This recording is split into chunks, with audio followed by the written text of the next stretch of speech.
तो कैसे हैं आप लोग फ्रेंड्स। आपका मेरे चैनल स्वागत है।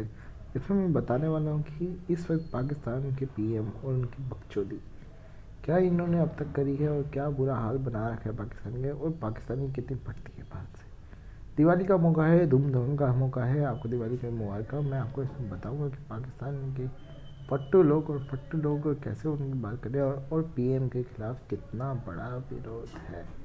सब कुछ बताऊंगा इस वीडियो में। आपको इतना एंजॉय वाली वीडियो होगी। और फ्रेंड्स, अगर ये वीडियो अच्छी लगी तो प्लीज़ लाइक और सब्सक्राइब जरूर करिएगा। और आइए बात करते हैं और दिखाता हूँ मैं आपको कि पाकिस्तान के लोग कितने बड़े झंडूबाज लोग हैं जो इस पीएम को चुन रखा है और क्या उनने पाया है। तो फ्रेंड्स, देखते हैं कि आप ये देखिए क्या हाल है अब जो मैं दिखाने वाला हूँ। भारत जो है वो एक पावरफुल कंट्री है, बड़ा कंट्री है, उसका बड़ा इन्फ्लुएंस है। उन गंदे अल्फाज इस्तेमाल किए पाकिस्तान के लिए, और उनकी कोशिश ये थी कि खुदा न खास्ता पाकिस्तान को ब्लैक लिस्ट में डाला जाए। या पैसिफिक ग्रुप एक और है, वो अभी बात नहीं कर रहा है। उसमें 41 ममालिक हैं जिसका भारत वाइस चेयरमैन है। सूरत हाल उस पर भी बात करते हैं, लेकिन ये फेटफ में आज जो कुछ हुआ, पाकिस्तान एक बार फिर ग्रे लिस्ट में ही रह गया। हुकूमत तो इस बार बहुत कॉन्फिडेंट थी, तमाम बिल्स, तमाम कवानीन भी फेटफ की जानिब से जो रिकमेंडेड थे वो भी पास कराए गए थे। फिर क्यों नहीं निकल सका पाकिस्तान ग्रे लिस्ट से? देखिए, उसके दो पहलू हैं। पहली बात यह थी कि अब से कई हफ्ते पहले एक से ज्यादा मरतबा मैंने वॉइस ऑफ अमेरिका पर यह कहा था कि पाकिस्तान ग्रे लिस्ट में रहेगा, और पाकिस्तान में भी मुताबिक मरतबा कहा था। अभी हुकूमत जो सियासी बयानात देती है उसकी कोई अहमियत नहीं होती। जब आप मुकम्मल तौर पर उस पर अमल दरामद नहीं कर रहे तो एक जवाब तो बनता है, नंबर एक। मगर इसमें सियासत बहुत ज़्यादा हुई है और हम उसमें नाकाम रहे। भारत जो है वो एक पावरफुल कंट्री है, बड़ा कंट्री है, उसका बड़ा इन्फ्लुएंस है। उन्होंने एशिया पैसिफिक ग्रुप जो इनका है उसकी तरफ से पाकिस्तान के खिलाफ एक सख्त तरीन रिपोर्ट निकाली जिसमें इंतहाई गंदे अल्फाज इस्तेमाल किए पाकिस्तान के लिए, और उनकी कोशिश ये थी कि खुदा न खास्ता पाकिस्तान को ब्लैक लिस्ट में डाला जाए। मगर हमने उनको एक तो जवाब दिया कि 6 पॉइंट्स पर हमने अमल दरामद नहीं किया।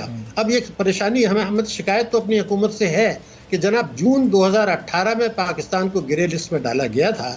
क्या 28 महीने काफ़ी नहीं थे कि आप बकिया जो 6 नुकात रह गए जिसकी अभी तफसील हमें नहीं बताई गई है उस पर अमल दरामद आपने क्यों नहीं किया? भारत मेरे मुल्क पर रोज इल्जाम लगाता है मनी लॉन्ड्रिंग का, टेरर फाइनेंसिंग का, तो हमने क्यों नहीं कहा कि जनाब भारत को भी तो ग्रे लिस्ट में डालें? एक तो ये हमारी गलती है, ये करनी चाहिए थी। जो आप बात कर रहे हैं वो इसलिए अहम है, 41 ममालिक हैं जिसका भारत वाइस चेयरमैन है। ये लॉबिंग करने में पाकिस्तान की कमजोरियां क्यों इतनी वाजे हो रही हैं? क्यों लॉबिंग पाकिस्तान नहीं कर पा रहा? क्यों अपने उन ममालिक को भी जिनसे पाकिस्तान के अच्छे ताल्लुकात हैं अपने हक में वोट देने के लिए नहीं राजी कर पा रहा? और भारत क्यों कामयाब हो रहा है? इसकी क्या वजूहत है? देखिए, भारत का तो हमें बुरा लगे या भला लगे, एक बड़ा मुल्क है। अब भारत के जो चीन के साथ तजारती ताल्लुकात हैं, इन्वेस्टमेंट के ताल्लुकात हैं, वो पाकिस्तान की टोटल तजारत से ज़्यादा हैं। भारत को आप कुछ भी कहें, वो कितना बड़ा गुंडागर्दी कर रहे हैं, ह्यूमन राइट्स की वायलेशन कर रहे हैं, एक बड़ा मुल्क है, एक ताकतवर मुल्क है। वो भारत अमेरिका का स्ट्रेटेजिक पार्टनर है, दुनिया की सबसे बड़ी जमहूरियत है। भारत और चीन की तजारत का हजम हमारी टोटल तजारत जो दुनिया भर से उससे ज़्यादा है। तो जब एक बड़ा मुल्क, हमारी मईशत अगर मजबूत हो जाएगी, हमारे पास भी वसाइल हैं, हम भी सियासत से निकले तो हमारा भी असर रसूख होगा। अब बदकिस्मती से सही मानों में चाइना के अलावा हमारा कोई बड़ा सपोर्टर नहीं है, मगर चाइना भी अब अपने आप को एक रेस्पॉन्सिबल मुल्क पेश कर रहा है। एक हद से ये ग्रे लिस्ट में रहने से क्या पाकिस्तान की ओवरऑल मईशत पर या पाकिस्तान की खास तौर पर एक्सपोर्ट्स पर कोई फर्क पड़ सकता है क्या? मैं आपकी खिदमत में बार बार अर्ज कर रहा हूँ, हुकूमत उसका बात नहीं कर रही है। वो ये है कि एक और तलवार हमारे ऊपर लटकी हुई है जो वो अभी खामोश है, वो है Asia Pacific group of the FATF। उन्होंने चार्जशीट इशू कर दी है। अब वो किसी वक्त भी वो ये चाह रहे हैं कि ये जब फरवरी आ जाएगा और ये हमने कंप्लाइंस कर लेंगे तो उस वक्त या उसके बाद जो है वो ये मसला दोबारा उठाएंगे कि आपके ऊपर ये चार्जेस हैं। हुकूमत को उनकी तफसील पता है, हुकूमत खामोश है, पब्लिकली कौम को नहीं बता रहे कि ये फरवरी 2021 में FATF तो मान जाए शायद अगर हमने कर लिया जी। लेकिन ये दूसरा जो तलवार हमारे ऊपर लटकी है ये एक बहुत खतरनाक तलवार है। मुझे खदशा ये है कि 2021 में पूरा साल भी उसमें निकाल सकते हैं। एक दूसरी एक और बड़ी अहम बात मैं आपको बता रहा हूँ कि इस वक्त बहुत सारी हमारे ऐसे कवानीन हैं जो मनी लॉन्ड्रिंग के ज़िम्मन में आते हैं, लेकिन अभी दानिस्ता उसको नज़रअंदाज किया हुआ है ताकि सब ये सारी चीज़ें हो जाएं तो फिर उसके बाद उसमें उठाया जाएगा। अब जब भी 131 जो हमारा 111 सबसेक्शन 4 है इनकम टैक्स ऑर्डिनेंस का, ये सारी चीजें उसकी जद में आती हैं। तो मेरा कहना ये था कि ये करें, अपनी मईशत को रिस्ट्रक्चर करें ताकि दुश्मन हमें कर ना सके। अपनी गर्दन 2 रोज पहले जो वजीर आजम ने ट्वीट किया कि इस वक्त पाकिस्तान का जो इस वक्त करंट अकाउंट है वो $792 मिलियन सरप्लस हो गया है, पाकिस्तान की एक्सपोर्ट्स 29% बढ़ गई हैं, पाकिस्तान का जो रेमिटेंस है वो 9% इजाफा हुआ है। तो ये अब आहिस्ता आहिस्ता पाकिस्तान की मुआशी सूरत हाल को मुस्तहकम होता आप देख रहे हैं, अच्छे मुआशी अशारी हैं पाकिस्तान के मुस्तकबिल के लिए?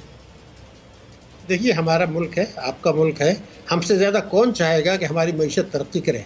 मगर मैं अफसोस से ये कह रहा हूँ कि प्राइम मिनिस्टर साहब के जो मुशीर हैं वो प्राइम मिनिस्टर साहब को जो बातें बता देते हैं वो ना स्टेट बैंक की रिपोर्ट में होती हैं, ना मिनिस्ट्री ऑफ फाइनेंस की रिपोर्ट में होती। अब वो उनसे ट्वीट करा देते हैं, जब वो बातें गलत होती हैं तो फिर तो नाम तो उनका खराब होता है। तो मेरा ख्याल ये था कि अब उनको भी चाहिए कि इसका मतलब ये जो सिचुएशन उन्होंने अपने ट्वीट में बताई है फैक्चुअल नहीं है। नहीं, देखिए फैक्चुअल कैसे हो सकती है, आप मेरी बात सुन लेना। देखिए, करंट अकाउंट डेफिसिट की जो है सरप्लस हुआ है, मैं आपको कह रहा हूँ इस साल सीपैक तो गया, क्योंकि पॉलिसी अगर कंटिन्यू करेगी तो अमेरिका की पॉलिसी तो सीपैक बंद करवाने वाली है। मेरी 1-2 चाइनीज से मुलाकात हुई और डर मुझे ये लगा कि अब कहीं चाइना ना पाकिस्तान से डू मोर का मुतालबा कर दे। उसकी वजह यह है कि चाइनीज अब ये समझना शुरू हो गए हैं कि हम सीपैक के ऊपर सीरियस नहीं है। इस वक्त Bika basic exchange cooperation agreement जो सब एग्रीमेंट्स की मां है, डिफेंस एग्रीमेंट्स की। चाइना जिसकी हम हिमालय से अपनी दोस्ती की मिसालें देते हैं कि हिमालय से ऊंची और समुद्र से गहरी हमारी दोस्ती, उसमें अब लगता ही है